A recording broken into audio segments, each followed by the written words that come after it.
ಆಪ್ಕಿ ಅದಾಲತ್ನಲ್ಲಿ ಕಾಂಗ್ರೆಸ್ನ ಲೀಡರ್ ಸಚಿನ್ ಪೈಲಟ್ ಅವರ ಮೇಲೆ ಒಂದು ಆರೋಪವಿದೆ. ಅದೇನೆಂದರೆ ರಾಜಸ್ಥಾನದಲ್ಲಿ ಕಾಂಗ್ರೆಸ್ನ ಸೋಲಿಗೆ ಇವರೇ ಜವಾಬ್ದಾರರು ಎಂಬುದಾಗಿ. ಸಚಿನ್, ವಿಧಾನಸಭಾ ಚುನಾವಣೆಯಲ್ಲಿ ಕಾಂಗ್ರೆಸ್ ಪಾರ್ಟಿ ಸೋಲೊಪ್ಕೊಳ್ಳುತ್ತೆ. ನಿಮ್ಮ ರಾಜಕಾರಣಿ ಹೇಳ್ತಾರೆ, ಒಂದು ವೇಳೆ ನೀವು ಅಶೋಕ್ ಗೆಹ್ಲೋಟ್ ಅವ್ರ ಜೊತೆ ಕಿರಿಕಿರಿ ಮಾಡ್ಕೊಳ್ಳದೆ ಇಬ್ರು ಸೇರಿ ಎಲೆಕ್ಷನ್ನಲ್ಲಿ ಭಾಗವಹಿಸಿದ್ರೆ ಬಹುಶಃ ಸೋಲ್ತಾ ಇರಲಿಲ್ಲ ಅಂತ. ನೋಡಿ, ನಾವು 3 ಸ್ಟೇಟಲ್ಲಿ ಎಲೆಕ್ಷನಲ್ಲಿ ಸೋತಿದ್ದೀವಿ. ಅದ್ರ ಬಗ್ಗೆ ಬೇಜಾರಿದೆ, ಅದನ್ನ ನಾವು ಒಪ್ಕೊಳ್ಳೇಬೇಕಾಗತ್ತೆ. ಮಧ್ಯಪ್ರದೇಶದಲ್ಲಿ, ರಾಜಸ್ಥಾನದಲ್ಲಿ, ಛತ್ತೀಸ್ಗಢಲ್ಲಿ. ಕಳಿಸಲ ರಾಜಸ್ಥಾನದಲ್ಲಿ 2023ರಲ್ಲಿ ನಮ್ದು 200 ಸೀಟ್ ಇತ್ತು ವಿಧಾನಸಭೆಯಲ್ಲಿ.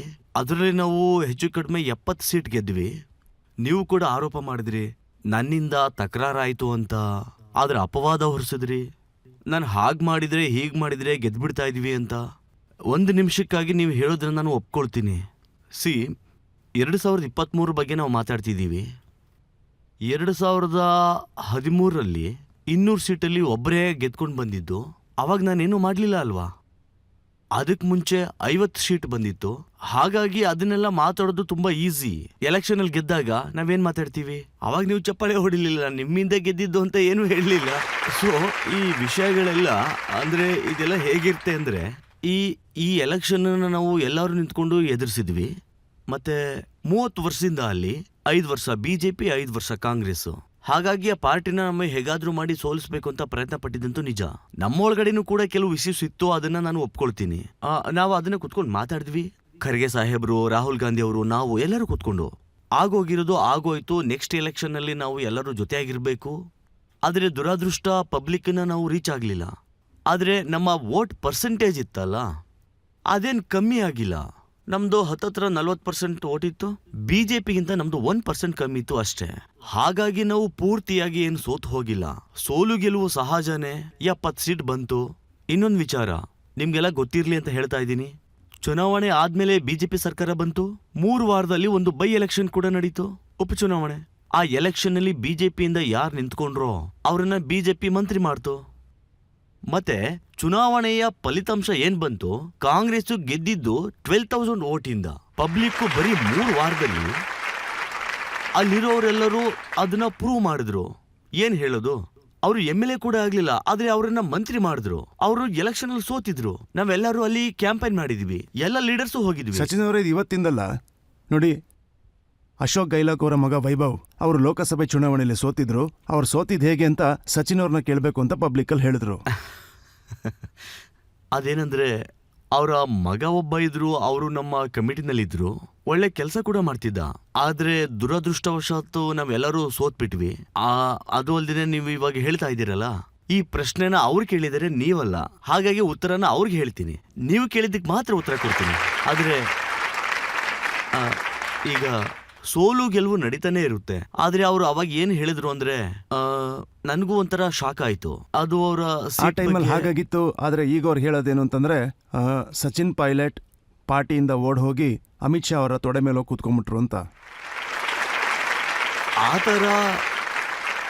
ಆ ತರವಾಗಿ ಅವ್ರೇನು ಹೇಳಲಿಲ್ಲ. ನನ್ನ ಎದುರಿರೋರೇ ಈ ತರವಾಗಿ ಮಾತಾಡಿದ್ದು. ಯಾಕಂದ್ರೆ ಸೀಸನ್ನೇ ಹಾಗಿತ್ತು. ತುಂಬಾ ಜನ ಕಾಂಗ್ರೆಸ್ ಬಿಟ್ಟು ಬಿಜೆಪಿಗೆ ಸೇರ್ತಾ ಇದ್ರು. ಹಾಗಾಗಿ ಗಾಳಿ ಮಾತಿನ ತರ ನನ್ ಮೇಲೆ ಅಪವಾದ ಮಾಡಿದ್ರು. ಆದ್ರೆ ಸತ್ಯ ಏನು ಅಂದ್ರೆ, ಕಳೆದ 23 ವರ್ಷಗಳಲ್ಲಿ ನನ್ನ ಪಾರ್ಟಿ ಏನು ಹೇಳ್ತೋ ಅದನ್ನ ನಾನು ನೇರವಾಗಿ ಮಾಡ್ಕೊಂಡು ಬಂದಿದ್ದೀನಿ. ರಾಜಸ್ಥಾನದಲ್ಲಿ ಬಿಜೆಪಿ ಬಂದಿಲ್ಲ ಅಂದ್ರೆ ಅದಕ್ಕೆ ನಾನೇ ಕಾರಣ. ನಾನವಾಗ ಲೀಡರ್ ಆಗಿದ್ದಾಗ ನಾನು ಮೊದಲೇ ಹೇಳಿದ ಹಾಗೆ 21 ಸೀಟ್ ಗೆದ್ವಿ 200ರಲ್ಲಿ. ಆ 21ನ್ನ 100 ಮಾಡಿ ತೋರಿಸಿದ್ವಿ. ಮತ್ತೆ 5 ವರ್ಷದಲ್ಲಿ ಜನ ಹೇಳಿದ್ರು, ಈ ಮೊಹಮ್ಮದ್ ಬಂದ, ಮೋದಿ PM ಆದ್ರು, ಸುಂದರ್ ಅವರು ಮುಖ್ಯಮಂತ್ರಿ ಆದ್ರು, ಇನ್ಮೇಲೆ ಕಾಂಗ್ರೆಸ್ ಪಾರ್ಟಿ ಎದ್ದೇಳದೇ ಇಲ್ಲ ಅಂತ ಮಾತಾಡಿದ್ರು. ಆದ್ರೆ ಆ 5 ವರ್ಷದಲ್ಲಿ ಬಿಜೆಪಿ ಗವರ್ಮೆಂಟ್ ಎದುರಾಗಿ ನಾವು ಹೋರಾಟ ಮಾಡಿದ್ವಿ, ಊರುಗಳಿಗೆಲ್ಲ ಹೋದ್ವಿ, ಜೈಲ್ಗೆ ಹೋದ್ವಿ, ಏಟ್ ತಿಂದ್ವಿ, ಹಾರ್ಡ್ ವರ್ಕ್ ಮಾಡಿದ್ವಿ, ಬೇರೆ ಏನೆಲ್ಲ ಮಾಡಿದ್ವಿ. ಪಾರ್ಟಿಗೆ ಜೀವ ತುಂಬಿ ನಾವೆಲ್ಲರೂ ಸೇರಿ ಗವರ್ಮೆಂಟ್ ನಡೆಸೋಗಿ ಸಶಕ್ತರಾದ್ವಿ. ಮತ್ತೆ ಯಾವಾಗ್ಲೂ ಪಾರ್ಟಿ ಸರ್ಕಾರನ ಮಾಡುತ್ತೆ, ಸರ್ಕಾರ ಪಾರ್ಟಿನ ಮಾಡಲ್ಲ. ಸೊ ಆರೋಪವನ್ನ ಎಲ್ಲರೂ ಮಾಡ್ತಾರೆ. ನೀವು ಕೂಡ ಯಾರ್ಯಾರ ಮೇಲೂ ಹಾಕ್ತೀರಾ. ಆದ್ರೆ ಸರಿ ತಪ್ಪನ್ನ ಜನರ ನಿರ್ಧಾರ ಮಾಡ್ತಾರೆ. ಆರೋಪವನ್ನ ಪಾರ್ಟಿಯ ಲೀಡರೇ ಹಾಕ್ಲಿ, ರಾಜ್ಯದ ಮುಖ್ಯಮಂತ್ರಿಗಳೇ ಹಾಕ್ಲಿ, ಅವ್ರು ಏನ್ ಹೇಳಿದ್ದು ಅಂತಂದ್ರೆ, ಸಚಿನ್ ಪೈಲಟ್ ಅವರು ಅಮಿತ್ ಶಾ ಹಾಗೆ ಶಿಕಾವತ್ ಅವ್ರ ಜೊತೆ ಸೇರ್ಕೊಂಡು MLAಗಳನ್ನ ರೆಸಾರ್ಟ್ ಅಲ್ಲಿ ಹಾಕಿದ್ರು ಅಂತ.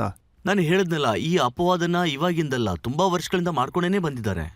ಅಲ್ಲ, ನೀವು ಕರ್ಕೊಂಡೋಗಿದ್ರ ಅಷ್ಟು MLAಗಳನ್ನ? ನಾವು ತಂದಿದ್ದಲ್ಲ. ನಾವು ಒಂದು ಉದ್ದೇಶ ಇಟ್ಕೊಂಡು ಡೆಲ್ಲಿಗೆ ಬಂದಿದ್ದು, ಒಂದು ಬದಲಾವಣೆ ತರೋದಕ್ಕೋಸ್ಕರ. ನಾವು ಹೇಳಿದ್ದನ್ನ ಪಾರ್ಟಿ ಕೂಡ ತಗೊಳ್ತು. ಪಾರ್ಟಿ ಅದಕ್ಕೊಂದು ಕಮಿಟಿ ಮಾಡಿ ನೋಡ್ಕೊಳಕ್ ಹೇಳ್ತು. ಅದರಿಂದ ಆಕ್ಷನ್ ತಗೊಂಡ್ರು. ಹಾಗಾಗಿ ನೀವು ಯಾರ ಬಗ್ಗೆ ಮಾತಾಡ್ತಾ ಇದ್ರೆ ಅವ್ರನ್ನ ಸರ್ಕಾರ ಮಂತ್ರಿ ಮಾಡ್ತು. ಈ ಕೆಲಸಗಳನ್ನ ನಾವು ನೀವು ಮಾಡ್ಲಿಲ್ಲ. ಇಲ್ಲ ಅದನ್ನಲ್ಲ. ನಾನು ಅವಾಗ್ಲೇ ಹೇಳಿದ್ನಲ್ಲ, ಪದವಿಗೆ ಆಸೆ ಪಟ್ಟಿದ್ರೆ ನಾನು ಯಾವಾಗ್ಲೂ ಆಗ್ಬಿಡ್ತಾ ಇದ್ದೆ. ಆದ್ರೆ ಕೆಲವು ಇಶ್ಯೂಸ್ ಇಂದ ನಾನು ಸ್ಟ್ಯಾಂಡ್ ಆದೆ. ಈಗ್ಲೂ ನಾನು ಅದ್ರ ಬಗ್ಗೆ ತುಂಬಾ ಜಡವಾಗಿದ್ದೀನಿ. ಅದು ನಮ್ ಸರ್ಕಾರ. ಕೆಲವು ಇಶ್ಯೂಸ್ ಗಳಿತ್ತು, ಅದ್ರ ಮೇಲೆ ಇನ್ನೂ ಆಕ್ಷನ್ ಆಗ್ಲಿ ಅಂತ ಸುಮ್ನೆ ಇದ್ದೆ. Youngster issues, paper issues, jobs issues, ಅದರಲ್ಲೂ ನಮ್ ಸರ್ಕಾರ ಬಂದು ಕಾರ್ಯಕರ್ತರ ಜೊತೆ ನನ್ಗನ್ನಿಸ್ತು ಅವ್ರಿಗೆ ಇನ್ನೂ ಸ್ವಲ್ಪ ಇನ್ಸ್ಪೈರ್ ಮಾಡಿದ್ರೆ ಅವರು ನಮ್ಗೆ ಮರ್ಯಾದೆ ಕೊಡ್ತಾ ಇದಾರೆ ಅಂತ ಇನ್ನೂ ತುಂಬಾ ರಿಸಲ್ಟ್ ತಗೊಂಡ್ ಬರ್ತಾರೆ. ಸಚಿನ್ ಅವರೇ, ನೀವು ಇದನ್ನ ಹೇಗ್ ಮರೆಯೋದಕ್ಕೆ ಸಾಧ್ಯ ಆಗುತ್ತೆ? ಮುಖ್ಯಮಂತ್ರಿ ಅಶೋಕ್ ಗೆಹ್ಲೋಟ್ ಅವ್ರು ಹೇಳಿದ್ರು ಇವನ್ ಕೈಲಿ ಏನೂ ಆಗಲ್ಲ, ನಕಾರಾತ್ಮಕ, ಸಚಿನ್ ಪೈಲಟ್ ಇಂದ ಏನು ಮಾಡಕ್ಕಾಗಲ್ಲ ಅಂದ್ರು. ಅವ್ರು ಹೇಳಿದನ್ನೆಲ್ಲ ನೀವು ಇಲ್ಲೂ ನನ್ ಜೊತೆ ಹೇಳಿದ್ರಿ. ಆದ್ರೆ ಒಂದ್ ವಿಚಾರ ಗಮನಿಸಿದ್ರ ನಾನು ಏನು ಹೇಳಿಲ್ಲ. ನನ್ ಬಾಯಿಂದ ಇಲ್ಲಿಯವರೆಗೂ ನಾನು ಅವ್ರಿಗೆ ಅಪೋಸ್ ಆಗಿ ಯಾವ್ದೇ ರೀತಿ ಮಾತುಗಳನ್ನ ನಾನು ಮಾತೇ ಆಡಿಲ್ಲ. ಅವರು ಅಲ್ಲಿ ಏನ್ ಮಾತಾಡಿಲ್ಲ ಅನ್ನೋದನ್ನ ನೀವೇ ಕೇಳ್ಬಹುದು. ಆದ್ರೆ ಇದೆಲ್ಲ ಇವಾಗ ಹಳೇದಾಗೋಯ್ತು. ಬೆಳಿಗ್ಗೆ ಆದ ತಕ್ಷಣ ಸೋಲು ಗೆಲುವು ಎಲ್ಲನೂ ಮರ್ತ್ಬಿಟ್ಟು ಮುಂದೆ ಹೋಗ್ತಾ ಇರ್ಬೇಕು ಅಷ್ಟೇ. ಹಿಂದಿನ ಮಾತುಗಳನ್ನ ಹೇಗ್ ಮರೆಯೋಕ್ಕಾಗತ್ತೆ? ಅವ್ರು ಹೇಳಿದ್ರು ವಸುಂಧರಾ ಅವರಿಂದ ರಾಜ್ಯ ಸರ್ಕಾರ ಉಳ್ಕೋತು ಅಂತ. ಮತ್ತೆ ನೀವು ಹೇಳ್ತಾ ಇದ್ರಿ ಇವರ ಲೀಡರ್ ಸೋನಿಯಾ ಅವರಲ್ಲ, ವಸುಂಧರಾ ಅವರು ಅಂತ. ಆಗ ಮುಖ್ಯವಾದ ಚರ್ಚೆಗಳು ಕೂಡ ನಡೀತು. ಕೆಲವು ವಿಚಾರಗಳು ಹೊರಗಡೆನೂ ಬಂತು. ಆಗ ನಾನ್ ಕೂಡ ಮಾತಾಡಿದ್ದೆ. ಆ ಸಮಯದಲ್ಲಿ ಅವರು ಕೂಡ ಏನೇನೋ ಮಾತಾಡಿದ್ರು, ನಾನ್ ಕೂಡ ಮಾತಾಡ್ದೆ. ಆದ್ರೆ ನಾವು ಜೊತೆ ಕೂತ್ಕೊಂಡು ಮಾತಾಡಿ ಅರ್ಥ ಮಾಡ್ಕೊಂಡ್ವಿ. ಈಗ ಬರ್ತಾ ಇರೋದು ಎಲೆಕ್ಷನ್ ಟೈಮು. ಯಾಕಂದ್ರೆ ಆ ಇಶ್ಯೂಸ್ಗೆ ರೆಸ್ಟ್ ಕೊಡ್ಬೇಕಿತ್ತು. ಯಾಕಂದ್ರೆ ಆ ಇಶ್ಯೂ ಶುರು ಮಾಡಿದ್ದೆ ನಾನು ಪಾದಯಾತ್ರೆಗೆ ಹೋದೆ, ಜನರನ್ನ ಭೇಟಿ ಮಾಡಿದೆ.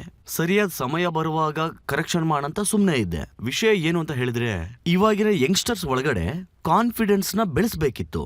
ಯಾಕಂದ್ರೆ ಅವ್ರ ಒಳಗಡೆ ಇರ್ತಕ್ಕಂಥ ಸಿಸ್ಟಮ್ಸ್ ಕೊಲ್ಯಾಪ್ಸ್ ಆಗ್ಬಿಟ್ರೆ ನಾವೇನ್ ಗವರ್ಮೆಂಟ್ ನಡ್ಸಕ್ಕಾಗತ್ತೆ.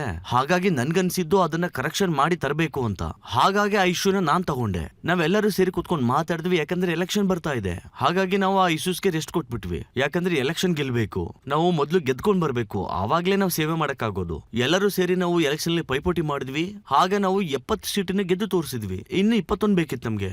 ನಾವು ಮಾಡಿದ ಕೆಲ್ಸಕ್ಕೆ ರಿಸಲ್ಟ್ ನೋಡಿ, 70 MLAಗಳಲ್ಲಿ ಸಚಿನ್ ಪೈಲಟ್ ಅವರು ಕೂಡ ಗೆದ್ದು ಬರ್ತಾರೆ. ಆದ್ರೆ ಅವರನ್ನ ಮುಖ್ಯಮಂತ್ರಿಗಳು ದೇಶದ್ರೋಹಿ ಅಂತ ಹೇಳ್ತಾರೆ. ನಿಮ್ ವಿರುದ್ಧ ಕೇಸ್ ಕೂಡ ಹಾಕ್ಲಾಗತ್ತೆ. ನನ್ಗನ್ಸುತ್ತೆ ನೀವು ಇನ್ನೊಂದು ಪ್ರೋಗ್ರಾಮ್ ಮಾಡಿ ಅವ್ನ್ ಕರ್ಕೊಂಡ್ ಬಂದ್ಬಿಟ್ಟು ಆ ಪ್ರಶ್ನೆನ ಕೇಳ್ಬೇಕು, ಅವ್ರು ಏನ್ ಹೇಳಿದ್ರು ಏನ್ ಹೇಳಿಲ್ಲ ಅಂತ. ಆದ್ರೆ ನನ್ಗೆ ಈ ದೇಶದ್ರೋಹಿ ಅಂತ ಪಟ್ಟ ಕಟ್ಟಿದ್ದೆಲ್ಲ ಅದೊಂದ್ ಕಡೆ ಇರ್ಲಿ, ತೊಂದರೆ ಇಲ್ಲ. ಅದಕ್ಕೇನಾದ್ರೂ ಕಾರಣ ಇರ್ಬೇಕಲ್ವಾ? ಯಾರಾದ್ರೂ ಸುಮ್ನೆ ಏನು ಮಾಡೋದಿಲ್ಲ. ಅಲ್ಲೇನೋ ಮಾತುಕತೆ ಅಂತ ಆಗಿರುತ್ತೆ ಅಲ್ವಾ? ಇದೆಲ್ಲ ಈ ಸಮಸ್ಯೆ ದೊಡ್ಡದಾಗ್ತಾನೆ ಹೋಗ್ತಾ ಇತ್ತು. ಹಾಗಾಗಿ ನಾವೆಲ್ಲರೂ ಸೇರ್ಕೊಂಡು ಡೆಲ್ಲಿಗೆ ಜೊತೆಯಾಗಿ ಬಂದ್ವಿ. ಡೆಲ್ಲಿಗೆ ಬಂದು ಆ ವಿಷಯನ ಇಲ್ಲಿ ನಾವು ಪ್ರಸ್ತಾಪ ಮಾಡಿದ್ವಿ. ದೊಡ್ಡ ವಾಗ್ವಾದ ನಡೀತು. ಇವತ್ತು ನಮ್ ಜೊತೆಗೆ ML ಪಾಟೀಲ್ ಇಲ್ಲ. ಆ ವಿಷಯದ ಬಗ್ಗೆ ಚರ್ಚೆ ಮಾಡಿ ಒಂದು ನಿರ್ಧಾರ ಮಾಡಬೇಕು ಅಂತನ್ಬಿಟ್ಟು ಬಂದ್ವಿ. ಅದನ್ನ ಆಯ್ತು. ಈಗ ಇನ್ನೊಂದು ವಿಷಯ ನಿಜಾನ ಅಂತ ಹೇಳಿ, ನಿಮ್ಮ ಪಾರ್ಟಿಯ ಮುಖ್ಯಮಂತ್ರಿಗಳು ನಿಮ್ಮನ್ನ ಸರ್ವೇಲೆನ್ಸ್ ಅಲ್ಲಿ ಇಟ್ಟಿದ್ರಾ? ನಿಮ್ಮ ಮೂವ್ಮೆಂಟ್ ನ ಟ್ರ್ಯಾಕ್ ಮಾಡಿದ್ರಾ? ನಿಮ್ಮ ಫೋನ್ ಟ್ಯಾಪ್ ಆಗ್ತಿತ್ತಾ? ನಾನು ಅದ್ರ ಬಗ್ಗೆ ಕೇಳ್ಪಟ್ಟಿದ್ದೀನಿ. ಅದಕ್ಕೆ ಆಧಾರಗಳೇ ಇಲ್ಲ.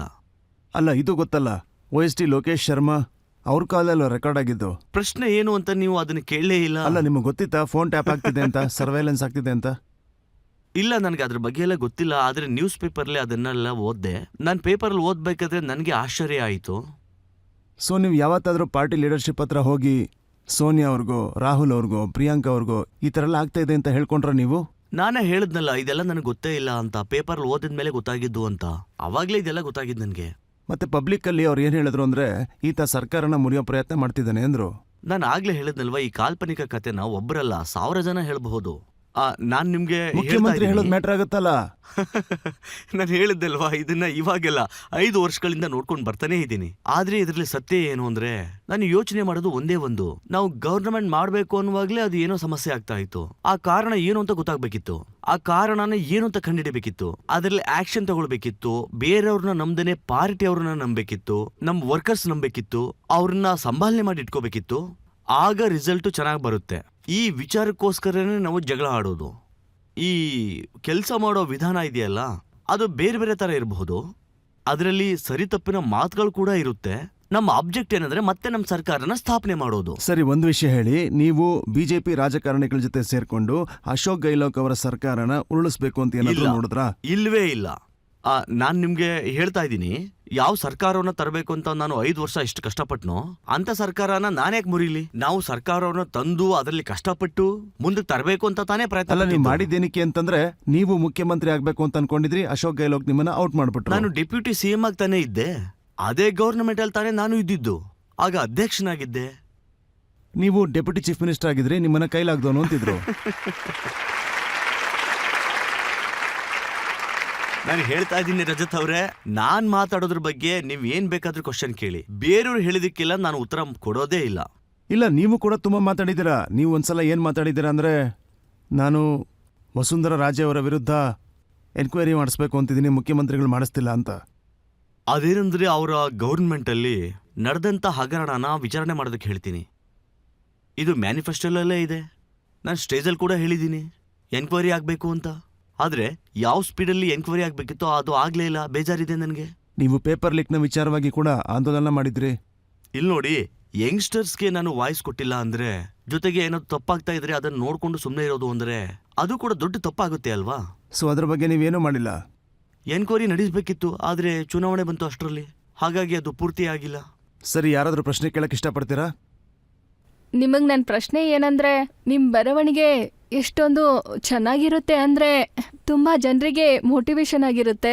ಆದ್ರೆ ಇದರಿಂದ ಏನೂ ಲಾಭ ಆಗ್ಲಿಲ್ಲ. ಜನರು ಹೇಗಿದಾರೋ ಹಾಗೆ ಇದಾರೆ. ಇದಕ್ ನೀವೇನ್ ಹೇಳ್ತೀರಾ? ಇಲ್ಲ, ವಿಚಾರಣೆ ಎಲ್ಲ ನಡೀತು. ಅದ್ರ ಮೇಲೆ ಒಂದು ಎನ್ಕ್ವೈರಿ ಕೂಡ ನಡೀತು. ಸ್ಪೆಷಲ್ ಇನ್ವೆಸ್ಟಿಗೇಷನ್ ಟೀಮ್ ಅದನ್ನ ಎನ್ಕ್ವೈರಿ ಮಾಡ್ತು. ಕೆಲವರನ್ನ ಅರೆಸ್ಟ್ ಕೂಡ ಮಾಡಿದ್ರು.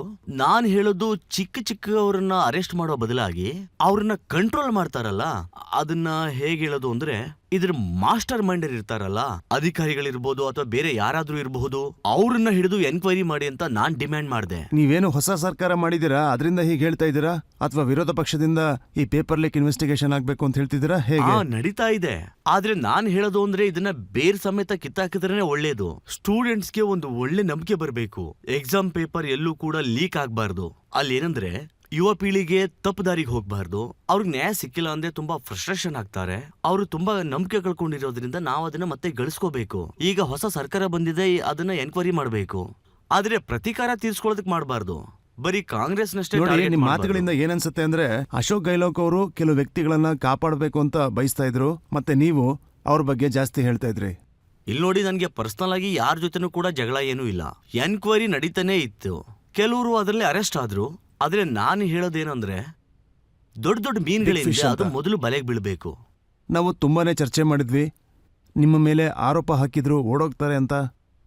ಆದರೆ ನಿಮ್ಮ ಒಂದು ವಿಷಯ ಸೆಟಲ್ ಆದಮೇಲೆ ಪಾರ್ಟಿ ಹೈಕಮಾಂಡ್ ಅಶೋಕ್ ಗೆಹ್ಲೋಟ್ ಅವ್ರನ್ನ ಡೆಲ್ಲಿ ಕರ್ಸ್ಕೋಬೇಕು ಅಂತಿದ್ರು, ಅಧ್ಯಕ್ಷರನ್ನ ಮಾಡಬೇಕು ಅಂತ ಅನ್ಕೊಂಡ್ರು. ಖರ್ಗೆ ಅವ್ರು ಹೋದ್ರು, ಮಾಕನ್ ಅವ್ರು ಹೋದ್ರು, ಆದರೆ MLAಗಳನ್ನ ಅಲ್ಲಿ ಭೇಟಿ ಮಾಡಿಸಿಲ್ಲ. ಆ ಸಮಯದಲ್ಲಿ ನೀವೇನ್ ಮಾಡ್ತಿದ್ರಿ? ಅವ್ರ ಜೊತೆ ಮೀಟಿಂಗ್ ಇತ್ತು. ಆವಾಗ ಮೆಂಬರ್ಸ್ ಯಾರು ಬರಲೇ ಇಲ್ಲ ಅವಾಗ. ಹಾಗಾಗಿ ಇದ್ರ ಬಗ್ಗೆ ಬಂದು ಅಶೋಕ್ ಗೆಹ್ಲೋಟ್ ಸಾರಿ ಕೇಳಿದ್ದಾರೆ ಸೋನಿಯಾ ಗಾಂಧಿ ಹತ್ರ. ಮೀಟಿಂಗೇ ಆಗಲಿಲ್ಲ. ಮೊದಲನೇ ಸಲ ಈ ಥರ ನಡೀತು ಅಂತಲೂ ಕೂಡ ಹೇಳಲಿಲ್ಲ. ಸೊ ಇದಕ್ಕೋಸ್ಕರ ಅವರು ಸಾರಿ ಕೇಳಿದ್ರು. ಅದು ಪಬ್ಲಿಕಲ್ಲೇ ಕೇಳಿದ್ರು. ಆ ಸಮಯದಲ್ಲಿ ಮೇಡಮ್ ಹತ್ರ ಅವರು ಎಲ್ಲನೂ ಸವಿವರವಾಗಿ ಹೇಳಿದ್ದಾರೆ, ಏನಾಯ್ತು ಏನಾಗಿಲ್ಲ ಅಂತ. ಆದ್ರೆ ಅವತ್ತಿನ ವರ್ತಮಾನದ ವಿಚಾರ ಏನು ಅಂದ್ರೆ, ಅವಾಗ ಮೀಟಿಂಗೇ ಆಗ್ಲಿಲ್ಲ. ನಿಮ್ಮ ಸಪೋರ್ಟರ್ಸ್ MLA ಏನಿದ್ರು ಅವರು ಕೂಡ ಅಲ್ಲಿಗೆ ಬರ್ಲಿಲ್ವಂತೆ? ನೋಡಿ, ಇದರಲ್ಲಿ ನಿಮ್ದು ನಮ್ದು ಅಂತ ಏನೂ ಇಲ್ಲ. ಅದು ಕಾಂಗ್ರೆಸ್ ಪಾರ್ಟಿ ಮೀಟಿಂಗ್ ಅಷ್ಟೇ. ಎಲ್ಲರೂ ಅಲ್ಲಿ ಒಟ್ಟಾಗಿ ಸೇರಿರ್ಬೇಕು. ಕೆಲವ್ರಿಗೆ ಆ ಮೀಟಿಂಗ್ನಲ್ಲಿ ಮಿಂಗಲ್ ಆಗ್ಲಿಕ್ಕೆ ಆಗ್ಲಿಲ್ಲ. ಅದು ಆಗ್ಲೇ ಇಲ್ಲ. ಹಾಗಾಗಿ ಎರಡೂ ಕಡೆಯವರು ಸುಮ್ಮನೆ ಸಮಯ ಕಳೆದು ವಾಪಸ್ ಬಂದ್ರು. ಅದಾದ್ಮೇಲೆ ರಿಪೋರ್ಟ್ ಕೊಟ್ವಿ. ಅದ್ರ ಬಗ್ಗೆ ಮತ್ತೆ ಮೀಟಿಂಗ್ ಕರೆದ್ರು ಡೆಲ್ಲಿಗೆ. ಅವ್ರ ಹತ್ರ ಇದ್ದಂತ ಸ್ಟೇಟ್ಮೆಂಟ್ ನ ಸೋನಿಯಾ ಮೇಡಮ್ ಕೊಟ್ಟಿದ್ದಾರೆ. ಆಮೇಲೆ ಖರ್ಗೆ ಸಾಹೇಬರ್ ಕೊಟ್ವಿ. ಅವಾಗ ಸೋನಿಯಾ ಮೇಡಮ್ ಅವರು ಅಧ್ಯಕ್ಷರಾಗಿದ್ರು. ಆ ಮೀಟಿಂಗ್ ನಡೀದೇ ಇದ್ದಿದ್ದೇನೆ ತಪ್ಪಾಗೋಯ್ತು.